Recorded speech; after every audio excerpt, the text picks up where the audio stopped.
നമസ്കാരം. ഇന്ന് നമ്മൾ പഠിക്കാൻ പോകുന്നത് സപ്ഞയാണ്. സപ്ഞ എന്ന് പറഞ്ഞാൽ നമ്മൾ സപ്ഞ എന്ന് പറഞ്ഞാൽ മലയാളത്തിൽ നമ്മൾ അതിന് നാമം എന്ന് പറയും. നാമം, ഇംഗ്ലീഷില് നൗൺ. നൗൺ എന്താണെന്ന് എല്ലാവർക്കും അറിയാമായിരിക്കും. അപ്പോൾ ഹിന്ദിയിൽ നമ്മൾ അതിന് പറയുന്നത് സപ്ഞ. സപ്ഞ എന്ന് പറഞ്ഞാൽ, അല്ലെങ്കിൽ നാമം എന്ന് പറഞ്ഞാൽ, നമ്മൾ ഒരു വസ്തുവിനെയോ ഒരു ആളെയോ ഒരു സ്ഥലത്തെയോ അല്ലെങ്കിൽ എന്തെങ്കിലും ഒരു ഭാവത്തെയോ സൂചിപ്പിക്കാൻ ഉപയോഗിക്കുന്ന വാക്കുകളാണ് നമ്മൾ സപ്ഞ അല്ലെങ്കിൽ നാമം എന്ന് പറയുന്നത്. അതായത് ഒരു വ്യക്തി എന്ന് ഉദ്ദേശിക്കുന്നത് ഗോപാൽ എന്ന് പറഞ്ഞാൽ ഒരാളുടെ പേരാണ്. അപ്പൊ ആ ഒരു വ്യക്തിയെ സൂചിപ്പിക്കാൻ ഉപയോഗിക്കുന്ന വാക്കാണ് എന്ത്? ഗോപാൽ എന്ന് പറയുന്നത്. അതൊരു നാമമാണ് അല്ലെങ്കിൽ സപ്ഞയാണ്. അതുപോലെ തന്നെ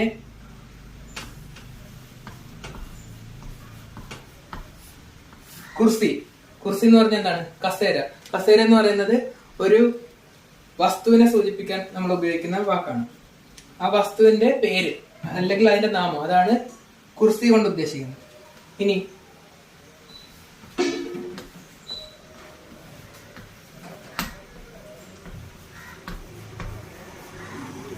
ഇതെന്താണ്? തിരുവനന്തപുരം എന്ന് പറഞ്ഞാൽ ഒരു സ്ഥലത്തിന്റെ പേര്, സ്ഥലത്തിന്റെ പേരാണ് തിരുവനന്തപുരം. അപ്പോ എന്താ? വ്യക്തിയെ സൂചിപ്പിക്കുന്ന നാമമായി, വസ്തുവിനെ സൂചിപ്പിക്കുന്നതായി, സ്ഥലത്തെ സൂചിപ്പിക്കുന്നതായി. ഇനി ഒരെണ്ണം കൂടി ഞാൻ പറഞ്ഞായിരുന്നു. എന്താണ്? ഭാവം എന്ന് പറഞ്ഞാൽ എന്തെങ്കിലും ഒരു ഭാവം.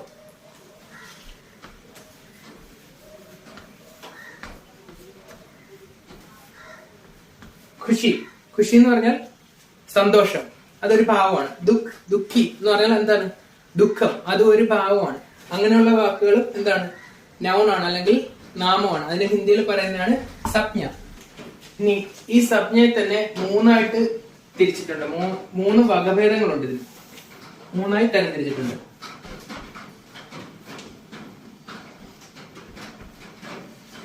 അതില് ഒന്നാമത്തെ സപ്ഞയാണ് വ്യക്തിവാചക സപ്ഞ.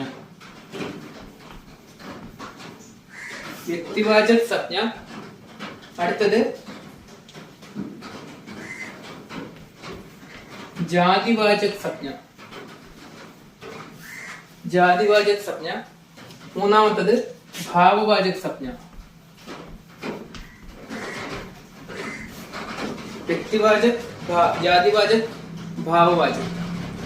വ്യക്തിവാചകം മാത്രമല്ല, വ്യക്തിവാചക സപ്ഞ ഞാനിവിടെ ഷോർട്ടാക്കി എഴുതുന്നുള്ളൂ. വ്യക്തിവാചക സപ്ഞ, ജാതിവാചക സപ്ഞ, ഭാവവാചക സപ്ഞ. വ്യക്തിവാചക സപ്ഞ എന്ന് പറഞ്ഞാൽ പേര് കാണുമ്പോൾ നിങ്ങൾ വിചാരിക്കും, നേരത്തെ പറഞ്ഞതുപോലെ, നേരത്തെ ഞാൻ ഒരു ഉദാഹരണം പറഞ്ഞായിരുന്നു, ഗോപാൽ, ഒരു വ്യക്തിയെ സൂചിപ്പിക്കുന്നത്. അപ്പോ ഈ ഒരു പേര് കാണുമ്പോൾ വ്യക്തിയെ സൂചിപ്പിക്കുന്നതെന്ന് മാത്രം വിചാരിക്കണ്ട.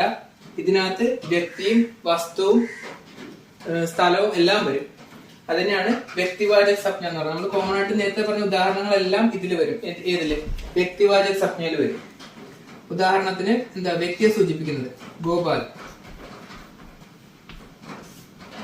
പിന്നെന്തായിരുന്നു? വസ്തുവിനെ സൂചിപ്പിക്കുന്നത് കുർസി. മനസ്സിലാക്കാനുള്ള എളുപ്പത്തിന് വേണ്ടി നേരത്തെ പറഞ്ഞ എക്സാമ്പിൾ തന്നെ പറയുന്നേ ഉള്ളൂ. കുർസി, മേസ്, അങ്ങനെ എന്തുവാകാം. ഏത് വസ്തുവിനെ സൂചിപ്പിക്കുന്നത് ഇതിനകത്ത് വരും. ഏത് പേര് വേണേലും ആകാം. പിന്നെ ഉള്ളത് എന്തായിരുന്നു? മൂന്നാമത് ഞാൻ പറഞ്ഞത് സ്ഥലം.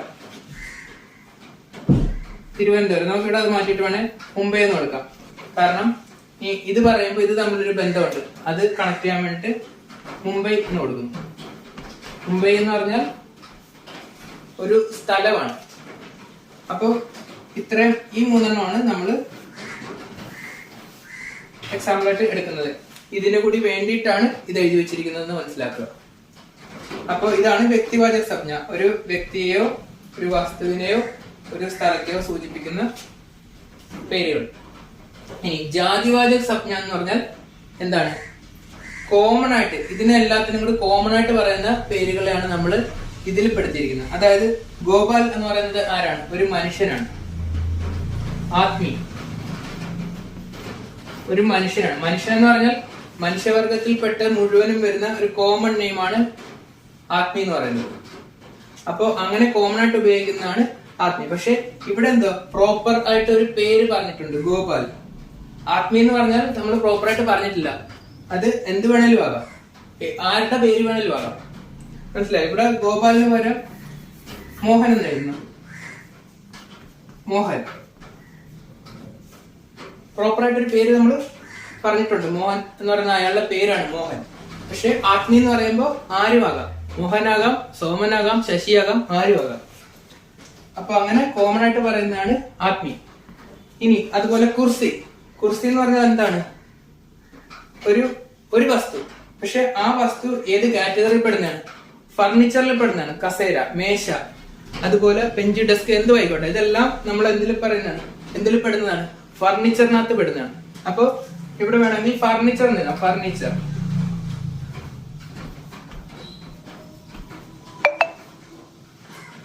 ഫർണിച്ചർ ഫർണിച്ചർ എന്ന് പറയുമ്പോൾ നമുക്ക് ഇംഗ്ലീഷ് വേർഡാണ്, ഹിന്ദിയിൽ ഉപയോഗിക്കാം.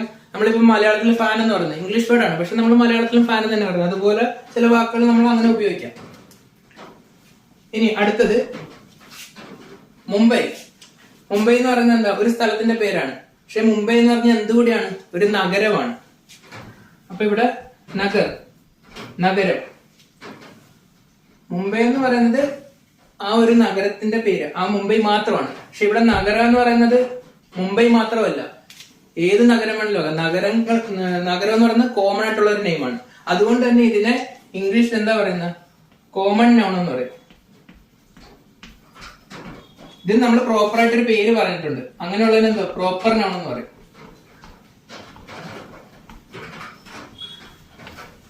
അപ്പൊ ഇത് തമ്മിലുള്ള ബന്ധം മനസ്സിലായിട്ടുണ്ടല്ലോ. അങ്ങനെ മനസ്സിലാകാൻ വേണ്ടിയിട്ടാണ് ഞാൻ ഇത് ഇങ്ങനെ എഴുതിയിട്ട്, നേരത്തെ ഉദാഹരണം അതുപോലെ തന്നെ എഴുതിയിട്ട് ഇത് കണക്ട് ചെയ്ത് ഞാൻ പറഞ്ഞു തന്നത്. അപ്പൊ അത്രയും ഓക്കെ ആണെന്ന് വിചാരിക്കുന്നു. അടുത്തത് ഭാവവാചക സംജ്ഞയാണ്. ഭാവവാചക സംജ്ഞ എന്ന് പറഞ്ഞാൽ ഇത് രണ്ടും പോലല്ല. ഇത് രണ്ടും എന്ന് പറഞ്ഞാൽ എന്തുണ്ടായിരുന്നു? നമ്മളുടെ മനസ്സിലേക്ക് ഒരു രൂപം വരും. മോഹൻ എന്ന് പറയുമ്പോൾ ഒരു മനുഷ്യന്റെ, ഒരാളുടെ രൂപം നമ്മളുടെ മനസ്സിലേക്ക് വരും. കുർസി എന്ന് പറഞ്ഞാൽ എന്താണ്? കസേരയുടെ രൂപം നമ്മളുടെ മനസ്സിലേക്ക് വരും. അതുപോലെ ഇവിടെ കോമൺ നൗൺ ആണെങ്കിൽ പോലും ഇവിടെ ഫർണിച്ചർ എന്ന് പറയുമ്പോൾ കുറെ കസേരകളും മേശകളും എല്ലാം കൂടി കിടക്കുന്ന ഏകദേശം അങ്ങനെ ഒരു രൂപം നമ്മുടെ മനസ്സിലേക്ക് വരും. അപ്പൊ ഇവിടെ എല്ലാം എന്തെങ്കിലും ഒരു രൂപം നമ്മുടെ മനസ്സിലേക്ക് വരുന്നുണ്ട്. പക്ഷെ ഭാവവാചകം എന്ന് പറഞ്ഞാൽ എന്തോ? ഭാവമാണ്. അത് ഏതെങ്കിലും ഒരു വസ്തുവിന്റെ ഗുണം, അല്ലെങ്കിൽ ഒരു അവസ്ഥ, അല്ലെങ്കിൽ ആരുടെങ്കിലും മാനസിക അവസ്ഥ. ഇതിനൊന്നും രൂപമില്ല. അത് നമുക്ക് അങ്ങനെ സങ്കല്പിച്ച് രൂപമായിട്ട് നമുക്ക് സങ്കല്പിക്കാൻ പറ്റത്തില്ല. അതുകൊണ്ട് തന്നെ ഇതിനെ ഇംഗ്ലീഷിൽ എന്താ പറയുക? അബ്സ്ട്രാക്ട് നൗൺ എന്ന് പറയാം. അബ്സ്ട്രാക്ട് നൗൺ എന്ന് പറഞ്ഞാൽ മലയാളത്തില് അബ്സ്ട്രാക്ടിന്റെ മലയാളം മീനിങ് അമൂർത്തം എന്നാണ്. അമൂർത്തം എന്ന് പറഞ്ഞു കഴിഞ്ഞാൽ ഹിന്ദിയിൽ മൂർത്തി എന്നൊരു വേർഡ്. മൂർത്തി എന്ന് പറഞ്ഞു കഴിഞ്ഞാൽ വിഗ്രഹം എന്നാണ്. വിഗ്രഹം എന്ന് പറഞ്ഞാൽ രൂപം. അങ്ങനെ ഒരു നമ്മളിപ്പോ ഒരു വിഗ്രഹം എന്തിനു വേണ്ടി വെക്കുന്നത്? നമുക്ക് അങ്ങനെ ഒരു രൂപം നമ്മുടെ മനസ്സിൽ കിട്ടാൻ വേണ്ടിയിട്ടാണ് നമ്മൾ വിഗ്രഹങ്ങൾ ഉപയോഗിക്കുന്നത്. അപ്പോൾ വിഗ്രഹത്തിന് എന്തുണ്ട്? രൂപമുണ്ട്. മൂർത്തി എന്ന് പറഞ്ഞാൽ എന്തോ? വിഗ്രഹമാണ്, രൂപമുള്ളതാണ്. അപ്പൊ അമൂർത്തം എന്ന് പറഞ്ഞാൽ എന്താണ്? രൂപമില്ലാത്തത്. അതാണ് അമൂർത്തം എന്ന് പറയുന്ന വാക്കിന്റെ അർത്ഥം. അതിനാണ് ഇംഗ്ലീഷിൽ അബ്സ്ട്രാക്ട് എന്ന് പറയുന്നത്. അപ്പൊ അങ്ങനെ രൂപമില്ലാത്ത എന്നാൽ ഭാവമുള്ളത്, അതാണ് എന്തെന്ന് പറയുന്നത്? ഭാവവാചക സംജ്ഞ. അതിന് എക്സാമ്പിൾ ആണ് മിഠാസ്. മിഠാസ് എന്ന് പറഞ്ഞാൽ മധുരം. ഇപ്പൊ പഞ്ചസാര എന്ന് പറയുന്നത് എന്താണ്? ഒരു നൗണാണ്. എന്തോ? ഒരു വസ്തുവിന്റെ പേരാണ് പഞ്ചസാര. പക്ഷെ മധുരം എന്ന് പറഞ്ഞാൽ എന്തോ? ആ വസ്തുവിനുള്ള ഗുണമാണ്. അത് നമുക്ക് കാണാൻ പറ്റത്തില്ല, അനുഭവിച്ചറിയാനേ പറ്റുള്ളൂ. അതുപോലെ ബുഡാപ്പ എന്ന് പറഞ്ഞാൽ എന്താ? വാർദ്ധക്യം. വാർദ്ധക്യം എന്ന് പറയുന്നത് എന്താ? ഒരാളുടെ അവസ്ഥയാണ്. ഇപ്പൊ മോഹൻ വയസ്സാകുന്നു, മോഹന് രൂപമുണ്ട്. വാർദ്ധക്യം എന്ന് പറയുമ്പോൾ നമുക്ക് സങ്കല്പിക്കാം ഏകദേശം. പക്ഷെ വാർദ്ധക്യം എന്ന് പറയുന്ന സാധനത്തിന് പ്രത്യേകിച്ച് രൂപമൊന്നുമില്ല. അത് ഈ മോഹന്റെ തന്നെ രൂപമാണ് വാർദ്ധക്യത്തിൽ മാറ്റം വരുന്നത്. ആ രീതിയിൽ നമുക്ക് ആ ഒരു രൂപം സങ്കല്പിക്കാന്നല്ലാതെ ബുഡാപ്പ എന്ന് പറയുന്ന അവസ്ഥയ്ക്ക് പ്രത്യേകിച്ച് രൂപമില്ല. അതെന്താണ്? ആ അവസ്ഥ വരുമ്പോൾ ഇയാൾക്കാണ് രൂപമാറ്റം വരുന്നതായിട്ട് നമുക്ക് സങ്കല്പിക്കാൻ കഴിയുന്നത്. പിന്നെ അടുത്തതെന്ന് പറയുന്നത് ഹർഷ്. ഹർഷം എന്ന് പറഞ്ഞാൽ എന്താണ്? സന്തോഷം. അതെന്താണ്? ഒരു അവസ്ഥയാണ്. അതിന് പ്രത്യേകിച്ച് രൂപമായിട്ട് നമുക്ക് സങ്കല്പിക്കാൻ പറ്റില്ല. എന്നാൽ നമുക്കത് പറയുമ്പോൾ മനസ്സിലാവും എന്താണെന്നുള്ളത്. അല്ലാതെ പ്രത്യേകിച്ച് അതിന്റെ ഒരു രൂപം മനസ്സിലാക്കാൻ പറ്റില്ല. അങ്ങനെ രൂപമില്ലാത്ത ഭാവത്തിന് ഉപയോഗിക്കുന്ന സംജ്ഞയാണ് നമ്മൾ എന്ത് പറയുന്നത്, ഭാവവാചക സംജ്ഞ എന്ന് പറയുന്നത്. അപ്പൊ ഇത് മൂന്നും മനസ്സിലായിട്ടുണ്ടല്ലോ. അപ്പൊ ഇത്രയുമാണ് സംജ്ഞ, അതിന്റെ 3 വകഭേദങ്ങൾ, അതിന്റെ എക്സാമ്പിൾസ്. ഓക്കെ, അപ്പൊ ഇന്നത്തെ ഈ വീഡിയോ എല്ലാവർക്കും ഇഷ്ടമായി, മനസ്സിലായെന്ന് വിചാരിക്കുന്നു. ഇത് നിങ്ങൾക്ക് പ്രയോജനകരമായി തോന്നിയെങ്കിൽ നിങ്ങൾ മറ്റുള്ളവർക്ക് കൂടി ഷെയർ ചെയ്ത് കൊടുക്കുക. ചാനൽ സബ്സ്ക്രൈബ് ചെയ്തിട്ടില്ലെങ്കിൽ ഒന്ന് സബ്സ്ക്രൈബ് ചെയ്യുക. എന്തെങ്കിലും സംശയമോ എന്ത് കാര്യം ഉണ്ടെങ്കിലും നിങ്ങൾ കമന്റിലൂടെ അറിയിക്കുക. ഇനി ഇതിന്റെ നോട്ടോ അങ്ങനെ എന്തെങ്കിലും ഒക്കെ വേണമെന്നുണ്ടെങ്കിൽ കമന്റിലൂടെ അറിയിച്ചാൽ മതി. അപ്പൊ അതിനുള്ള എന്താന്ന് വെച്ചാൽ അതും ചെയ്യാം. അപ്പോൾ ഇതുമായി ബന്ധപ്പെട്ട അടുത്തൊരു ടോപ്പിക്കുമായിട്ട് അടുത്ത വീഡിയോയിലൂടെ കാണാം. അതുവരെ ബൈ.